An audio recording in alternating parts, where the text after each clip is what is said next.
Hello friend, जय हिंद। आज हम बात करेंगे यूपी स्कॉलरशिप 2024-25 में ऑनलाइन आवेदन कैसे करना है इस टॉपिक पर, और डिजी लॉकर एनपीसीआई हो वेरिफिकेशन कैसे करना है।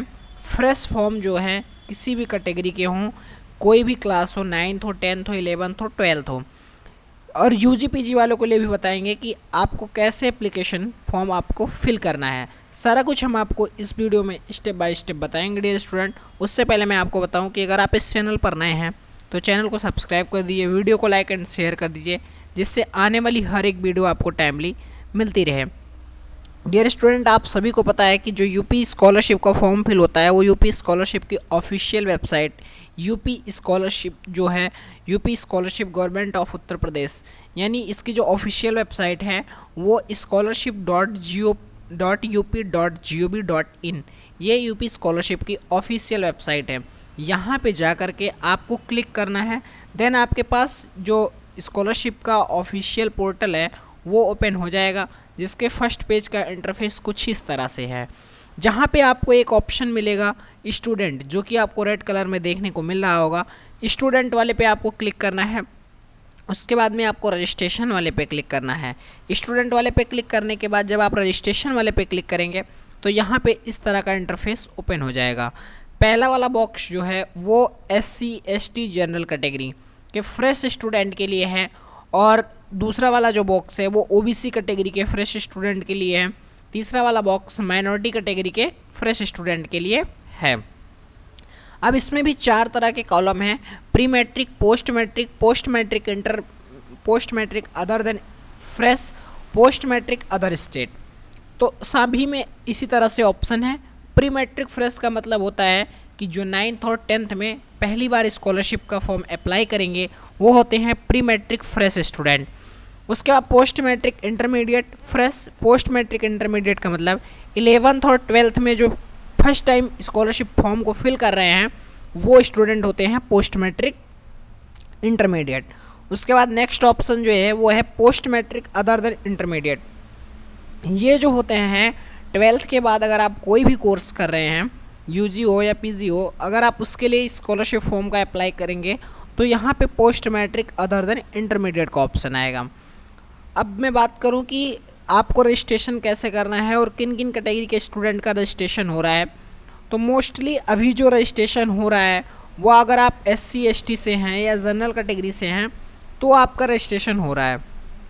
OBC कैटेगरी के जो भी स्टूडेंट स्कॉलरशिप फॉर्म के लिए रजिस्ट्रेशन कर रहे हैं उनमें एक ही प्रॉब्लम आ रही है कि वो अभी जब अपने फॉर्म को फिल करेंगे, अपने जब जाएंगे रजिस्ट्रेशन करने के लिए, क्लिक करेंगे, पेज ओपन होगा 11th और 12th वालों में से किसी भी। यूजी पीजी वालों का तो अभी स्टार्ट ही नहीं हुआ है, बट अदर कैटेगरी के जो हैं, मतलब 11th हो गया, 12th हो गया, तो जब आप यहाँ पे क्लिक करेंगे तो वहाँ पे जाने के बाद में वहाँ पे जब सेलेक्ट करेंगे, सेलेक्ट करने के बाद में कॉलेज का नाम जब आप सेलेक्ट करने जाते हैं तो वहाँ पे कॉलेज का नाम शो नहीं होता, सेलेक्ट का ऑप्शन केवल आता है। ठीक है, कॉलेज का नाम ही नहीं शो होता। तो अभी जो OBC वाले स्टूडेंट हैं वो वेट करेंगे। अभी क्या है कि अभी जो है वो फॉर्म फिल होना स्टार्ट नहीं हुआ है, तो आप सभी को थोड़ा सा वेट करना है, अब क्योंकि काफ़ी ज़्यादा टाइम है।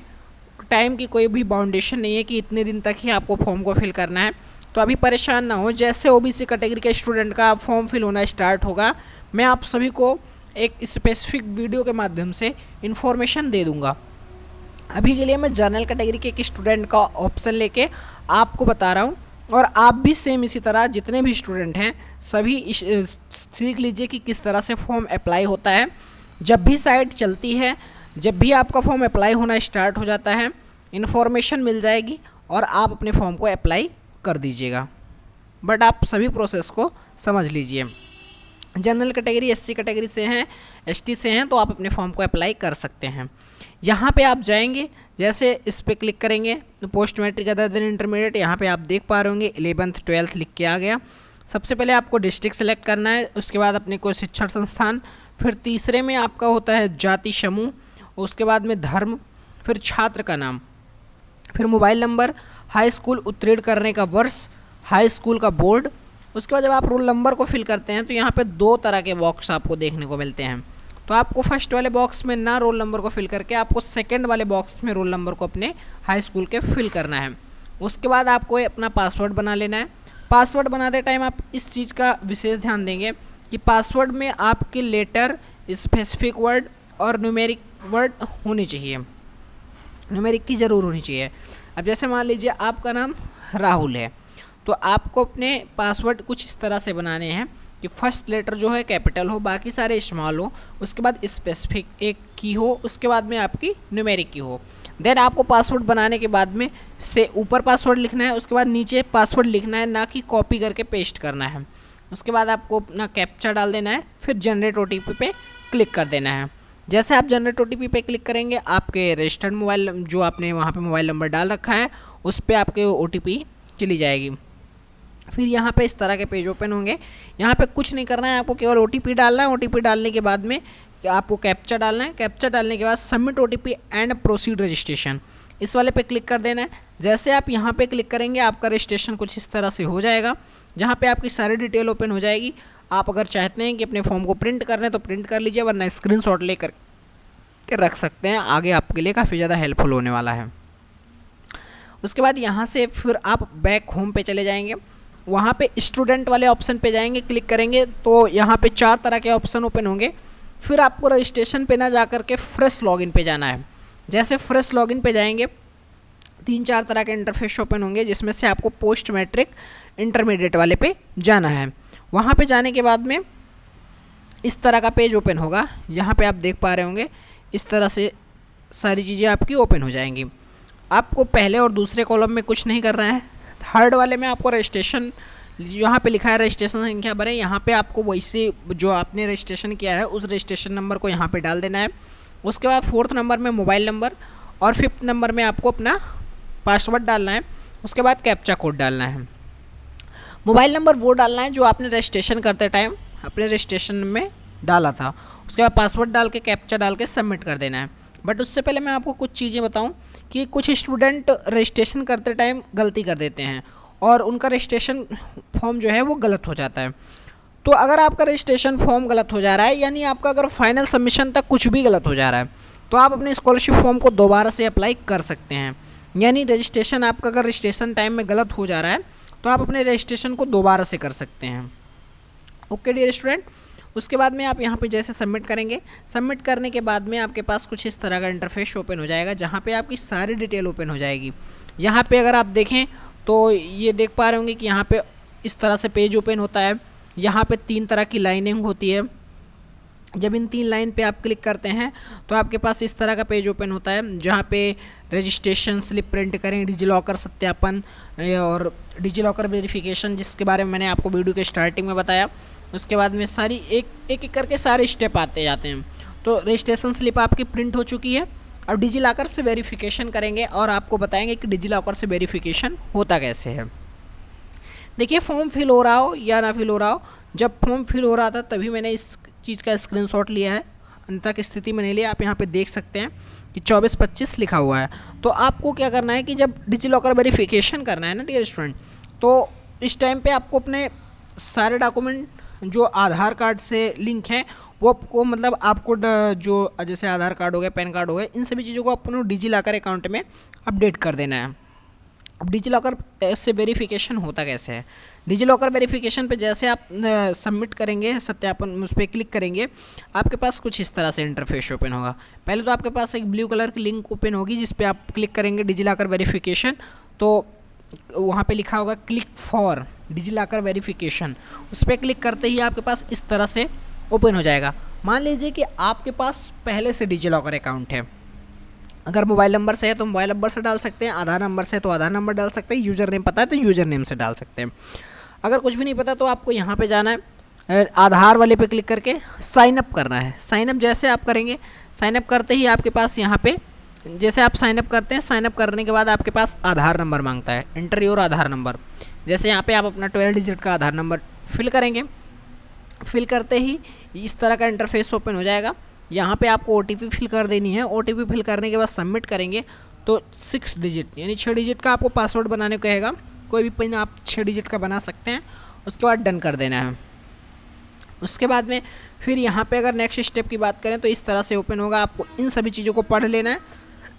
पढ़ने के बाद में ये कहता है कि मैं आपके जो डॉक्यूमेंट्स हैं वो आप अलाउ करते हैं कि स्कॉलरशिप के जो डिपार्टमेंट है मैं उसके साथ शेयर कर दूं, तो आपको यहाँ पे अलाउ करना पड़ेगा। जब तक आप अलाउ नहीं करेंगे तब तक आपको फॉर्म फिल नहीं होगा। नीचे आपको ब्लू कलर में एक अलाउ बटन मिल जाएगी जिस पे आप अलाउ कर देना। उसके बाद अलाउ करने के बाद में आप जैसे ही आगे बढ़ जाएंगे अपने आप, तो इस पे इस तरह का इंटरफेस ओपन होगा। ऊपर कुछ डिटेल्स ओपन होंगी।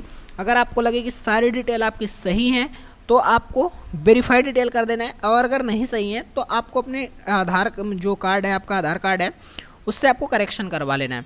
जैसे आप करेक्शन करवा लेंगे तुरंत ही आपका जो है वो अपडेट हो जाएगा, और आप दोबारा से जब अपना डिजिलॉकर अकाउंट वेरिफिकेशन करेंगे तो उसमें डिटेल सही आएगी। ओके स्टूडेंट, वेरीफाइड डिटेल करने के बाद में यहाँ पे अगर आप जाते हैं तो देख पा रहे होंगे कि डिजिलॉकर से जो वेरिफिकेशन था उस पर टिक हो गया। अब नेक्स्ट ऑप्शन आ गया, छात्रवृत्ति हेतु आवेदन पत्र भरें। अब इस पर जब आप क्लिक करेंगे तो यहाँ पे इस तरह से पेज ओपन होगा। यहाँ पे नाम दिखाएगा, चेंज पासवर्ड, लॉगआउट दिखाएगा। फर्स्ट में रजिस्ट्रेशन का आपको जो रजिस्ट्रेशन की जितनी सारी डिटेल हैं वो सभी दिखाएंगे, आपको देख लेना है। अगर आपकी रजिस्ट्रेशन की सभी डिटेल्स सही हैं तो आपको फॉर्म को आगे फिल करना है, और अगर नहीं सही हैं तो बिना किसी हेजिटेशन के आपको दोबारा से रजिस्ट्रेशन कर देना है। जो दोबारा से आपको रजिस्ट्रेशन नंबर मिलेगा उस रजिस्ट्रेशन नंबर से फॉर्म को फिल करना है। ठीक है, बिल्कुल परेशान होने की कोई ज़रूरत नहीं है कि प्रॉब्लम होगी, कोई प्रॉब्लम नहीं होगी जब तक आप रजिस्ट्रेशन को करने के बाद फाइनल सबमिट नहीं कर देते हैं। आप कितनी भी बार रजिस्ट्रेशन कर सकते हैं। उसके बाद अगला ऑप्शन आता है, जो आपके रजिस्ट्रेशन डिटेल के बाद अगला ऑप्शन आएगा आपका पर्सनल इन्फॉर्मेशन। पर्सनल इन्फॉर्मेशन में व्यक्तिगत विवरण में अस्थायी आवासीय पता। फर्स्ट वाले में आप इसमें दो कॉलम दिख रहे हैं आपको, पहला बॉक्स, दूसरा बॉक्स। पहले बॉक्स में क्या होता है कि आपको अपना विलेज पोस्ट केवल इतना डालना है, और दूसरे बॉक्स जो जहाँ पे आप देख पा रहे हो क्लिक हुआ है उस पर आपको अपनी तहसील और जो आपका ज़िला होगा उसको डालना है। ठीक है, और अगर आपका सेकंड नंबर कह रहा है कि अगर आपका जो पत्र व्यवहार का पता है वो सेम है तो आप यहाँ पे टिक कर देंगे। अगर आपके पास राशन कार्ड है तो राशन कार्ड आईडी डाल देंगे।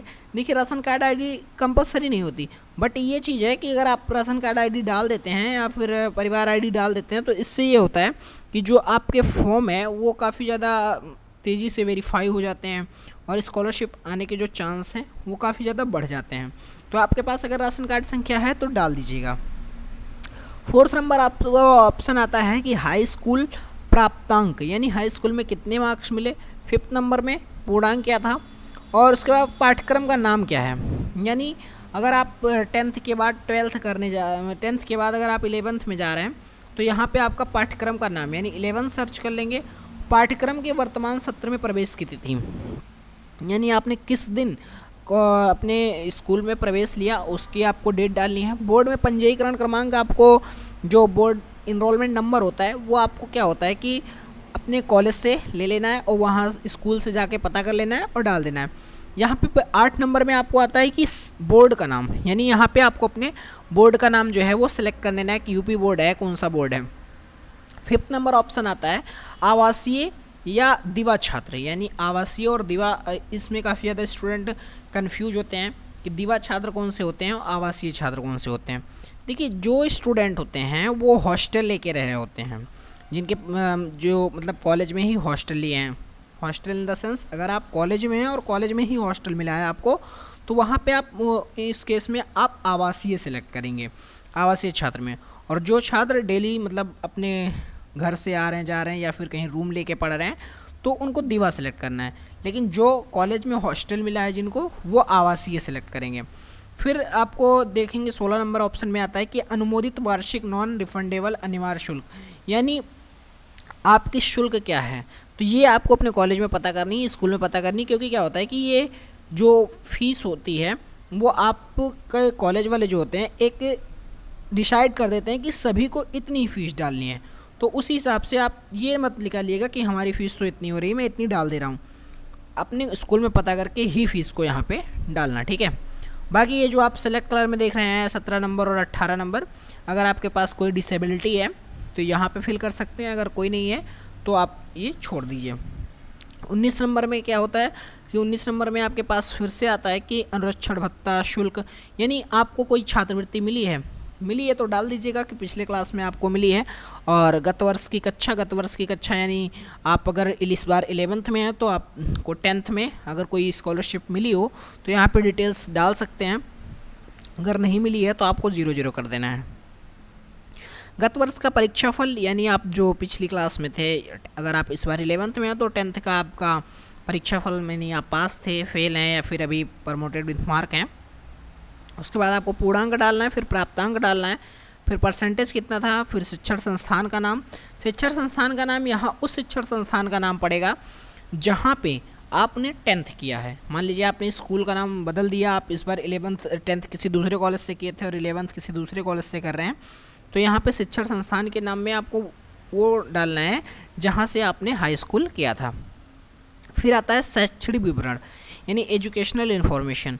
तो ये जो हमारे एससी कैटेगरी के स्टूडेंट होते हैं या एसटी कैटेगरी के स्टूडेंट होते हैं उनके लिए होता है कि मतलब ये तो लगभग सभी को फिल करना होता है, लेकिन ये खुलता उन्हीं में है। तो यहाँ पे आपको सेलेक्ट कर लेना है कि क्या आपके छात्र के पिता साक्षर हैं, कोर्स का नाम क्या है, फिर अगर माता साक्षर हैं तो क्या नाम है। फिर यहाँ पे आपको एक एक करके टिक कर देना है। अगर इन सभी को टिक भी नहीं करेंगे तब भी कोई दिक्कत नहीं है। अगर आप वहाँ पे कोई भी टिक नहीं करते फिर भी आपको नो प्रॉब्लम। यहाँ पे कैप्चा डालेंगे, कैप्चा डालने के बाद यहाँ पे ब्लू कलर में लिखा है इसको आप पढ़ के टिक करके सबमिट कर दीजिएगा। जैसे आप सबमिट करते हैं आपके जो अगला स्टेप है छात्रवृत्ति हेतु आवेदन पत्र भरें, यहाँ पे टिक हो जाता है। फिर नेक्स्ट स्टेप जो है फ़ोटो प्रपत्र अपलोड करें, यानी जो पहले आपकी फ़ोटो अपलोड की जाती थी, बट क्या है कि आपने जो डिजिलॉकर वेरिफिकेशन कर दिया, आपका डिजिलॉकर अकाउंट से ही आपकी फ़ोटो जो है वो ले ली गई, तो आपको फ़ोटो भी नहीं अपलोड करना है। आवेदन पत्र को संशोधित करें, तो आवेदन पत्र जब आप पूरा फिल कर लेंगे उसमें आपको कोई प्रॉब्लम लगती है तो इस वाले ऑप्शन का काम आएगा। नेक्स्ट आता है आय एवं जाति प्रमाणीकरण हेतु, यानी आपकी आय, इनकम और कास्ट जो है उसका वेरिफिकेशन अब डिजिटली होता है। आप सभी को ये इन्फॉर्मेशन पता होगी। जैसे वहाँ पे जा कर के आप यहाँ पे जैसे उस पर क्लिक करते हैं यहाँ पे डिटेल्स ओपन हो जाती है। उसके बाद आय प्रमाण पत्र, आवेदन फॉर्म संख्या और आय प्रमाण पत्र क्रमांक और कैप्चा कोड डाल देना है। जैसे इन चीज़ों को डालते हैं फिर वहाँ पे जाके वेरीफाई सबमिट करते हैं तो यहाँ पे डिटेल्स ओपन हो जाती है। अगर आपको सारी डिटेल्स सही लग रही हैं तो वेरीफाई इनकम डिटेल, और अगर नहीं सही लग रही हैं तो आप दूसरा अपना इनकम सर्टिफिकेट बनवा लीजिएगा, उसके बाद अप्लाई ही कीजिएगा। क्योंकि अगर गलत से आपने अप्लाई कर दिया, वेरीफाई कर दिया तो काफ़ी ज़्यादा प्रॉब्लम हो जाएगी, स्टेटस रिजेक्ट हो जाएंगे, फिर आपको देश भर की टेंशनबाजी लेनी पड़ेगी। इसी वजह से आप पहले ही, अगर आपका फॉर्म गलत है, मतलब आय प्रमाण पत्र गलत है, तो पहले सही करवा लीजिएगा, उसके बाद अप्लाई कीजिएगा। और अगर आपका सब कुछ सही है तो वेरीफाई इनकम डिटेल्स वेरीफाई कर दीजिएगा, ठीक है। उसके बाद में अगर बात करें तो अगर आप जाति, मतलब जैसे कि मैं इस वीडियो में सभी चीज़ों को ऐड किया हूँ। काफ़ी ज़्यादा स्टूडेंट ऐसे कहेंगे कि रजिस्ट्रेशन किसी दूसरे स्टूडेंट का हुआ है और यहाँ पे तो कास्ट सर्टिफिकेट वेरिफिकेशन भी बता रहा है, तो मैं इसलिए बता रहा हूँ कि देखिए रजिस्ट्रेशन तो मैंने जनरल कैटेगरी के स्टूडेंट को लेकर किया है, बट ये जो आपको बता रहा हूँ ये कास्ट सर्टिफिकेट वेरिफिकेशन, क्योंकि मैं स्क्रीनशॉट लेके ऐड किया हूँ सारे, तो इस वजह से इसलिए बनाया हूँ कि सभी को सारी जानकारी मिल जाए। तो यहाँ पे कास्ट वेरिफिकेशन भी सेम उसी तरह होता है जिस तरह से इनकम वेरिफिकेशन होता है। वेरिफिकेशन करने के बाद में आपके नेक्स्ट स्टेप में वेरीफाई कास्ट डिटेल पे जाना है, वेरीफाई कर देंगे। जैसे आप वेरीफाई करते हैं तुरंत ही कुछ इस तरह का ओपन हो जाता है। यहाँ पे आय एवं जाति प्रमाणीकरण के आगे भी ग्रीन कलर का टिक हो जाता है। अब यहाँ पे प्रमाणीकरण हेतु आधार नंबर डालें, इस वाले पे क्लिक करना है। क्लिक करने के बाद में इस वाले पेज पे आ जाएंगे। यहाँ पे देख लेना है, सारी डिटेल्स आपको पढ़ लेना है। लिखा हुआ है कि 3 अटैम्प्ट में आपको करना है, इस चीज़ का विशेष ध्यान देना है। अगर आप प्रॉपर नेटवर्क में नहीं है, आधार कार्ड की वेबसाइट नहीं चल रही है, तो ज़्यादा आपको परेशान नहीं होना है, क्योंकि काफ़ी ज़्यादा टाइम अभी आप लोगों के पास है। तो अप्लाई करते टाइम इस चीज़ का ध्यान देना है कि आप प्रॉपर नेटवर्क में हो और जो आपके आधार ऑथेंटिकेशन है वो उसकी वेबसाइट चल रही हो, ठीक है। तो आधार डेमोग्राफिक ऑथेंटिकेशन हेतु यहाँ पे आपको नंबर डाल देना है 2 बार। उसके बाद में आपको यहाँ पे क्लिक कर देना है। जैसे यहाँ पे क्लिक करते हैं तुरंत इस तरह के पेज में, जैसे यहाँ पे क्लिक करते हैं कैप्चा कोड डालते हैं, वेरीफाई आधार की आ जाती है। वेरीफाई आधार पे जाएंगे, आपका जो आधार प्रमाणीकरण हेतु हो जाएगा। अगर आपकी NPCI जो स्कॉलरशिप की प्रॉपर वेबसाइट है वो प्रॉपर चल रही होगी और NPCI की जो वेबसाइट है वो प्रॉपर चल रही होगी, तो जैसे आप अपने आधार कार्ड जो आधार कार्ड है उसको प्रमाणीकरण करेंगे, तुरंत ही जो है आपका जो NPCI है वो भी वेरीफाई हो जाएगा। और उसके साथ साथ CBSE, अगर आप यूपी बोर्ड से हैं तो ये जो CBSE बोर्ड रोल नंबर प्रमाणीकरण हेतु है ये भी टिक हो जाएगा। ठीक है, तो आपको इस चीज़ को ध्यान देना है कि NPCI तभी करें, मतलब आप आधार प्रमाणीकरण तभी करें जब आपकी वेबसाइट चल रही हो। फिर अगर आपकी NPCI वेरिफिकेशन नहीं हो पाता है, किसी केस में अगर NPCI वेरिफिकेशन नहीं हो पाता है तो इस पर क्लिक करना है। जैसे आप उस पर क्लिक करते हैं यहाँ पे इस तरह का पेज ओपन हो जाएगा। यहाँ पे देख लेना है चेक NPCI स्टेटस। जैसे चेक NPCI स्टेटस पे क्लिक करेंगे, आपके पास जो है एक दो बार क्लिक करेंगे, जब वेबसाइट चल रही होगी तुरंत आपके NPCI जो है वो वेरिफिकेशन हो जाएगा। और उसके बाद में जब NPCI वेरिफिकेशन हो जाएगा तो CBSE बोर्ड रोल नंबर जो है ये ऑटोमेटिकली टिक हो जाएगा। फिर आपको जांच हेतु आवेदन प्रिंट करें। जांच हेतु आवेदन को प्रिंट कर लेना है, खुद से सारी डिटेल एक बार चेक कर लेनी है कॉलेज में, क्योंकि कुछ डिटेल्स ऐसी होती हैं जो कॉलेज वालों को वेरीफाई करनी होती है, तो एक बार कॉलेज में भी चेक करवा लेना है। उसके बाद अगर कोई गलती है तो आवेदन पत्र को संशोधित करने वाले पे जाके उसको आपको करेक्शन कर देना है। उसके बाद में आके आपको सबमिट कर देना है। जांच के उपरांत आवेदन पत्र सबमिट करें, इस पर क्लिक कर देंगे। 3 दिन बाद यानी 24 से 48 घंटे के बाद में आपका प्रिंट आउट फाइनल सबमिट निकल आएगा।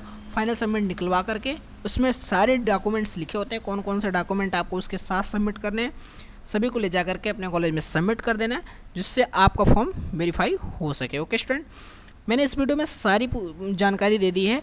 जैसे जैसे वेबसाइट चलती है आप अपने फॉर्म को अप्लाई कर लीजिएगा और वेबसाइट जल्द ही आपकी वेबसाइट चल जाएगी। और SC ST वालों के लिए और जनरल कैटेगरी वालों के लिए जो है वो चल रही है और रजिस्ट्रेशन भी हो रहा है। बट अभी OBC में मैंने चेक किया, OBC में काफ़ी ज़्यादा प्रॉब्लम्स आ रही हैं क्योंकि उसमें कॉलेज का नाम नहीं सिलेक्ट हो रहा है, क्योंकि आप लोगों ने इन्फॉर्मेशन दी कि OBC के स्टूडेंट का रजिस्ट्रेशन नहीं हो रहा है। तो मैंने चेक किया तो OBC के स्टूडेंट का रजिस्ट्रेशन सच में नहीं हो रहा है। तो आप लोग अभी वेट कीजिए और उसके बाद फॉर्म को अप्लाई कीजिएगा। ठीक है, स्टेप बाय स्टेप सारी जानकारी ले चुके हैं। अगर वीडियो आपको इन्फॉर्मेटिव लगी हो तो आप लाइक कर सकते हैं, और बाकी अगर आपके पास कोई डाउट है तो कमेंट बॉक्स में कमेंट कीजिए, मैं आपको पूरा रिप्लाई दूंगा। Okay student, thank you for watching this video में बने रहने के लिए धन्यवाद।